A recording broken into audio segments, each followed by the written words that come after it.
Good morning and welcome to Thursday. As you can tell, if you've been with me at all in these videos, the background has changed.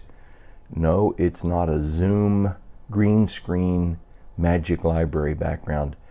I resituated things in my office to bring in some bookshelves and shelves behind me, and I like the background better.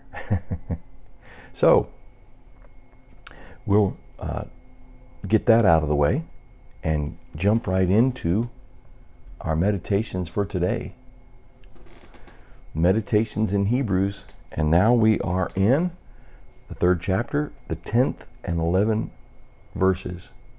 Now, when we were in the book of Hosea, we ran across the indictments, the complaints of God against Israel.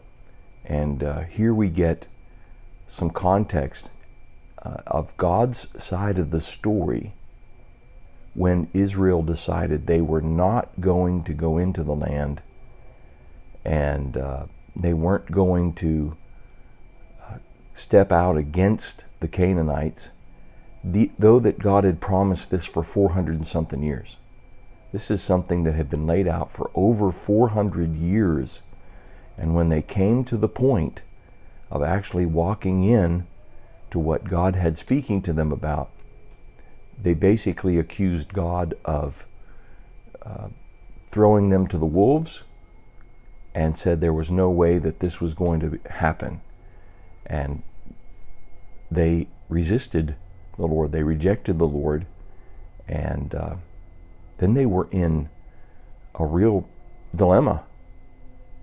God has brought us all this way to take us in, and we don't want to go in. Now what?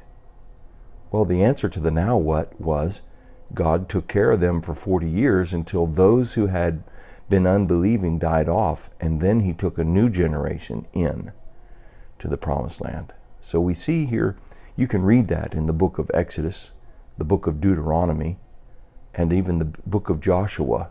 As after the 40 years, you get the book of Joshua. So in Hebrews chapter 3, verses 10 through 11, this is Hebrew history because the inspired author of the book of Hebrews is speaking to Hebrews primarily as his audience, but we can get it too. Gentiles can get it too. We simply have to have a connection throughout the Old Testament. We have to have a grasp of the Old Testament and what happened in the history of the Hebrews in order to make some application to ourselves. That is why I was angry with that generation. I said, their hearts are always going astray, and they have not known my ways. So I declared on oath in my anger. Now we have a background for another oath. God stood before Abraham. Abraham brought a sacrifice. When it was Abraham's turn to walk through the pieces of the sacrifice, God put him to sleep. He said a heavy sleep fell upon him. He never did get to do his side of the covenant. What was God doing?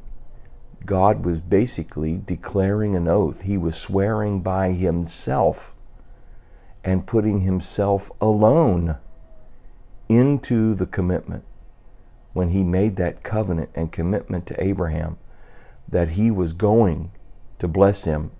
The whole earth was going to be blessed by Abraham, and that he was going to be given that land that he had walked upon. He had been faithful to the Lord, but it would not be him, it would be coming generations. And so this all was initiated by God entering into an oath. He swore by himself to do this. So on the other end of this, that's what began the Odyssey. At the other end of this, God's filling in the blank after the rebellion of not going into the promised land. He said, so I declared on oath in my anger, they shall never enter my rest. And that was the word that God spoke over unbelievers. Unbelievers who would not go in to the promised land of Canaan. So, what does that mean for us today? How does that speak to us today? What has God done for you? What has God provided for you? What has God provisioned for you? Well, a quick overview is all grace. He has caused all grace to abound to you. He has offered His only Son, and with Him has given us all things by His grace. So the provision is there. The commitment is there on God's part. The only response we have is yes or no. It's that simple. When it comes to Jesus, the Son of God, and the reaching out of God by His Spirit to us individually, we make the decision. We say, yes, I'm going in. I'm going into this promised land you have provided, or no, thanks, but no thanks. I think I got it from here. Hint, you don't have it from here.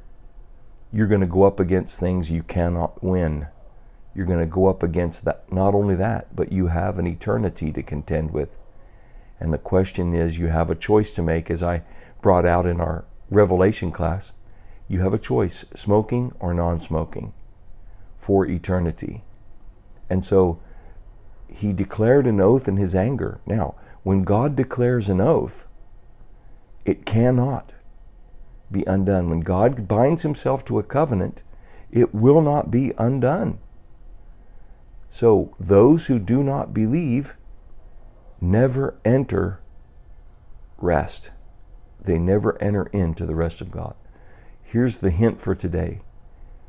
Where can I believe that I have been unbelieving?